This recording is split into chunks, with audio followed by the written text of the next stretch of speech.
பாக்கல எடுத்து வைங்க. கேக்கலாம் கொண்டு வந்துரு. அண்ணே அண்ணே பிள்ளையார் வணக்கங்கள். வணக்கம் வணக்கங்க.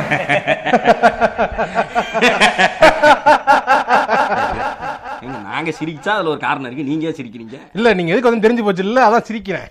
அண்ணே மேட்டர் சொல்லிடுறேன். சொல்லுங்க. அண்ணே மாபெரும் விநாயகர் சதுர்த்தி உணவு நடத்தலாம் இருக்கோம். 125வது வருடமா நாங்க அதாவது நடத்துறது உங்கள மாதிரி தான் நடத்துறோம். நீங்க ஏன் பண்ணணும்? யார் யார் பண்றது? சண்டே எல்லாம் அதுக்கு நான் நாங்க சூரிட்டி கையில் போட்டு ஒரு பாட்டு ஹரிமுக கணபதியே அருகம்புல்லில் வாழ்பவனே ஓம் கணங்களின் அதிபதியே ஸ்ரீ கணேசனே.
போதும் என்று